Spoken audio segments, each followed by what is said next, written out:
मछली एक छोटी सी मछली को खा पाएगी या नहीं? क्यों? यकीन नहीं होता ना? चलिए कोई नहीं, आइए आपको ले चलते हैं एक ऐसी दुनिया में जो आपसे हजारों मील दूर होकर भी आपके अस्तित्व का आधार है।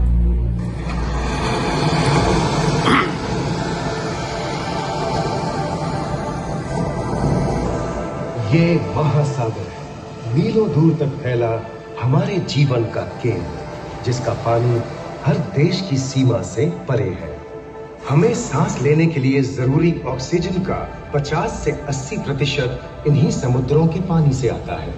ये भी कह सकते हैं कि ये सागर एक विशाल संयुक्त परिवार की तरह है, जिसमें ये सभी जीव एक ही घर में रहते हैं, जैसे मछलियां, mollusc, dolphin, seal, walrus, crustacean, bacteria, समुद्री एनीमोनी और हाँ, ब्लू व्हेल भी, जो पृथ्वी का सबसे बड़ा जीव माना जाता है।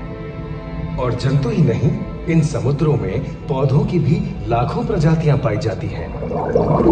इन विशाल समंदरों का पानी हमारी पृथ्वी का लगभग 3/4 हिस्सा है। इस धरती पर 5 बड़े महासागर हैं: आर्कटिक, अटलांटिक, हिंद, प्रशांत और दक्षिणी महासागर। ये सागर इतने महत्वपूर्ण हैं कि इनका तापमान और लहरें दुनिया के हर हिस्से के मौसम पर असर डालते हैं, चाहे वो मौसम कितना ही खतरनाक क्यों ना हो। हमारी ही तरह पानी के नीचे पनपता हर जीवन सूरज की रोशनी पर निर्भर है। जी हाँ जनाब, सिर्फ ये जंतु, मछलियां, पेड़ पौधे ही नहीं, बल्कि बैक्टीरिया जैसे सूक्ष्म जीव भी सूरज से ऊर्जा पाकर खिलखिला उठते हैं। ये देखो मिस्टर ऊदबिलाव, कितने मजे ले रहा है। देखा इसे, अपने चेहरे की पोजीशन ऐसे बदल रहा है जैसे किसी स्पा में स्टीम ले रहा हो। और वो चली मैडम व्हेल इठलाते हुए सनबाथ लेने। और ये जोकर मछली यानी क्लाउन फिश, ये तो गाना भी गाती है भाई, बिना किसी सुर डाल के। हाँ, ये राग समुद्री जानती है, और कोई खतरा महसूस होने पर ये कभी हुर्राती है और कभी चहकती है। क्लाउन फिश है ना। और ये डॉल्फिन हमारे स्मार्टफोन से भी ज्यादा स्मार्ट है। ये अपनी आवाज का इस्तेमाल सोनार की तरह करके एकदम सही दिशा में तैरती और एक दूसरे को संदेश भेजती है। जी हाँ, ईमेल या व्हाट्सएप से भी तेज। मूंगा चट्टानें यानी कोरल रीफ दुनिया की सबसे विविध इकोसिस्टम्स में से है। इन चट्टानों को अक्सर समुद्र के वर्षावन कहा गया है। आई, समुद्र में वर्षा, अजीब बात है ना। अरे दरअसल इनका नाम इनके आसपास बसे इन जीवों की विविधता के कारण पड़ा है। इनमें से कुछ मूंगे गर्म उथले समुद्र में, तो कुछ ठंडी अंधेरी गहराइयों में रहकर हमारे इकोसिस्टम के संतुलन को बनाए रखते हैं। पौधे हमारे इकोसिस्टम का एक बहुत ही महत्वपूर्ण हिस्सा है और पानी में ऑक्सीजन का सबसे बड़ा स्रोत है। इस नीले पानी में मौजूद कई पौधों में से एक बहुत ही महत्वपूर्ण पौधा है फाइटोप्लैंक्टन, जो पूरी दुनिया की ऑक्सीजन की जरूरत का लगभग 50% बनाकर हमारा अस्तित्व बनाए रखता है। इन समुद्रों में पहुंचने वाली सूरज की रोशनी की मात्रा के हिसाब से उन्हें 3 क्षेत्रों या परतों में बांटा गया है। सतह के सबसे नजदीक वाली परत को यूफोटिक जोन या सनलाइट जोन कहा जाता है।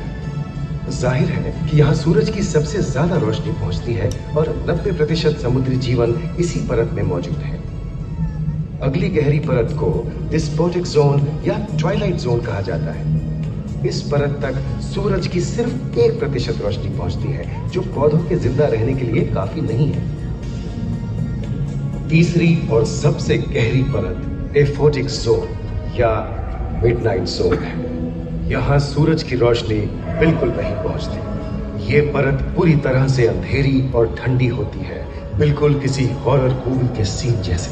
ये कई जगह पर इतनी गहरी होती है कि यहाँ आसानी से माउंट एवरेस्ट जैसे ऊंचे पहाड़ भी समा सकते हैं। और इसकी सबसे गहरी जगह है प्रशांत महासागर में मरियाना ट्रेंच। महाद्वीपीय तटों के साथ लगे उथले समुद्री इलाकों तक पहुंचना आसान है, लेकिन ये समुद्र का सिर्फ 10% है। समुद्र की गहराई जितनी बढ़ती जाती है, उतने ही वहां के हैरत अंगेज जीव जिन तक पहुंचना मुश्किल होता जाता है। ये समुद्री जीव पहले तो अपनी खूबसूरती से आपको झलते हैं और फिर अचानक एक खतरनाक रूप ले लेते हैं, जिनसे बचना मुश्किल ही नहीं, नामुमकिन है। पर ये क्या, अचानक ये रोशनी कहां से आई? ओहो, ये तो जेलीफिश का झुंड है जिनकी रोशनी एकदम डिस्को लाइट की तरह लगती है। वाह, ये हुई ना बात। अब सभी बड़ी छोटी मछलियां इन चमचमाती डिस्को लाइट को देखकर पार्टी करने आएंगी।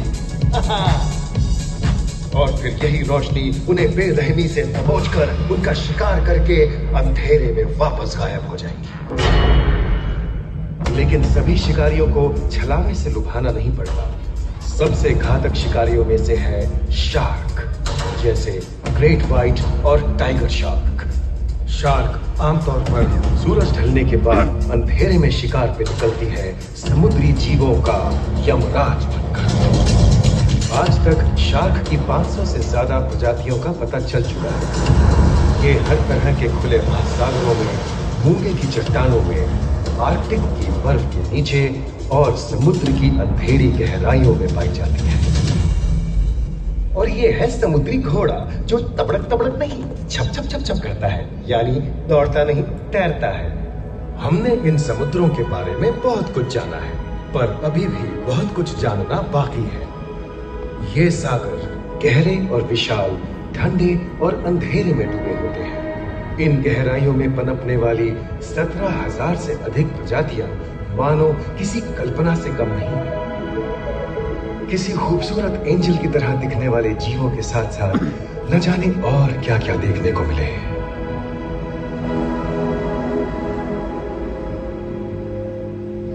इन विशाल सागरों के इकोसिस्टम इनके बाहर तक फैले हैं। खारे पानी की खाड़ियां, समुद्रों, समुद्र तटों और नमकीन दलदली इलाकों तक।